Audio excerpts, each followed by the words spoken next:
Hey guys, welcome to Home Sweet Homeschool. If you're new here, my name is Ashley and I'm a homeschooling mom to one. And in today's video, I'm going to give you a really quick look inside Consumer Mathematics from Abeka. Now, I'm not going to show you the whole entire book. I want this to be a quick video just so you can get a little bit of an idea of what is included. I talked about this in teaching our children about money management. This is a resource that we use for our high schooler. So this may be something you might be interested in picking up for next year. I highly recommend getting this used if you can because it is quite expensive. Some of it I purchased at a used bookstore that sells homeschool materials, and then the other stuff I picked up off of eBay. So definitely try to buy used if you can. So I'm going to show you a couple of things. We will start with the student book. Okay, so this is really what my son and I use the most is this student book. So this is Consumer Math in Christian Perspective, and you're going to see that there are units. So as you're looking through this, there are 12 units to work through here, and we're just going to take maybe 2 of the units just to kind of see what's there. So here's buying a car, which is something that if you have kids in high school, they're going to have to buy a car eventually. So this tells you everything you're going to cover. The big decision, taxes and fees, financing, depreciation, insurance, maintenance and repair, annual operating costs, and leasing. Those are the things you're going to cover. And so you will have, I'm not going to go through every lesson, but I do want to show you, like this is lesson 1.1, the big decision. So they do have great graphics on here, good charts for you to use. These are abbreviations and car ads. You have what size car do I need? So I appreciate the information. That's what I use this for, is this information here. I do like the bold words, making sure that my son understands those. And then you have a model problem, and I like to do those with my son. If we do any of the math, it's usually the model problems. So there's a model problem. There's actually a few of them usually. And then there are exercises. This could be considered a full math course. It is heavy, heavy, heavy on math. And so you've got all these different exercises and a ton of word problems. Now, I'm not a fan of word problems. I understand it's great if our kids can work those out, but I hate word problems. And there are a ton of word problems in this. Then you have 5 questions to ask when buying a car. So you do the exercises, and here's some things to talk about some more. And then, of course, this is just going to keep going through each of the things for buying a car with your model problems and your exercises. Now, let's try, well, let me show you something else, though, that I really like. So you work through each of your lessons for the unit. And then you're going to get to analytical skills. So like, for instance, this senior in high school wants to buy a car. With his parents' help, he saved some money, and his parents are willing to match his savings.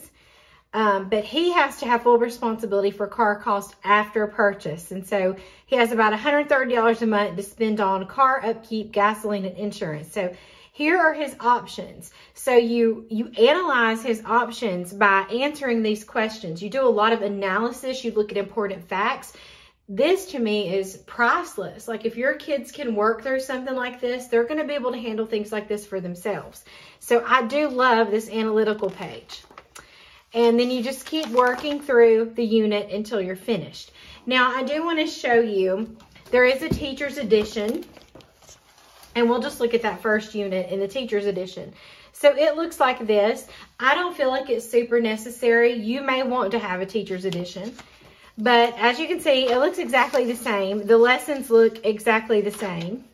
The only thing you're going to see here is it does have the answers. And so not a worked out answer. It's just simply the answer, which is going to be fine for some of you. You're going to like that just fine. But it has it for everything. If you want a little more than just the answer, I do have this, that's test. Let me show you this. This is your skills and review exercises. It's Teacher Key with solutions. And so if you're somebody like me who does like to see problems worked out, then you're going to want this book, because this one does show you what it looks like to have things worked out. And so the answers are in blue. So I do appreciate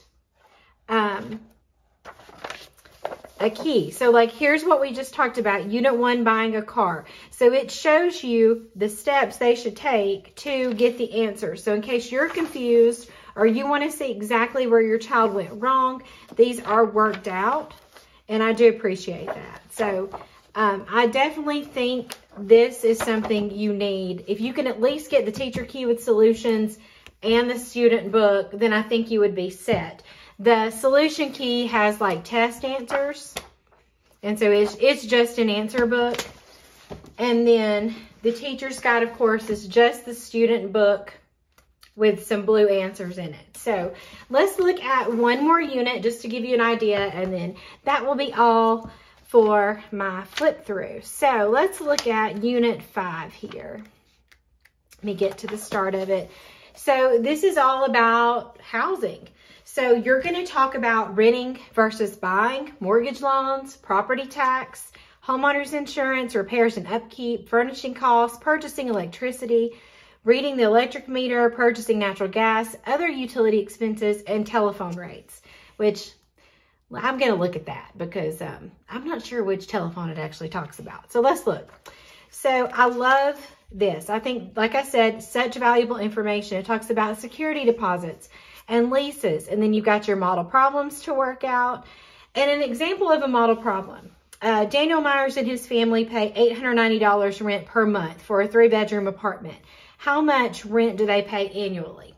That's a good thing to know how to calculate. Then you have mortgage loans, and of course, you know, let's see when this was made. 2008, so it's been a minute. And I'm not sure if they have a more updated one or not. Like I said, I got this used. So you may want to see if they have a more updated one than 2008. Here's all about property tax, homeowners insurance, repairs and upkeep, furnishing costs. And as you can see, lots of things to work out. Here's your analytical skills. So these people are planning on getting married. They both teach at a Christian school, and they have some money in savings. And then they have a combined monthly net salary. And so they want to spend no more than 25% of their net income on housing. And so you look at all of their options and you analyze them. So, you know, which option would you choose? Purchasing electricity, reading the electric meter, purchasing natural gas, other utility expenses. This one's good because you're comparing rates. Telephone rates. Now this is interesting. Now they do show a cell phone, but I mean, I guess the information would be fine, but that just seems so outdated. But that's what it looks like, and you're just going to go through that for all the other units. And so some of the units, you have buying a car, travel, income, budgeting, housing, food, clothing, leisure, federal taxes and records, banking, investments, and the small business. So even though it was made in 2008, I do think that it has valuable information that we need to be sharing with our kids. I think any information to prepare our children to live outside of our home, if we can go ahead and do that, it is so worth it, and it's going to benefit them so much in the long run. So that's why I really love consumer math. So I hope this flip through was helpful. We've just done a few lessons here and there, so I can't give you a ton of information about how it's working out for us, because like I said, we just kind of do the reading part and the model problems and kind of leave it at that. But I really do like consumer math, and this could definitely be an option in your homeschool for your high schooler. So definitely go and check it out. And as always, thank you so much for watching.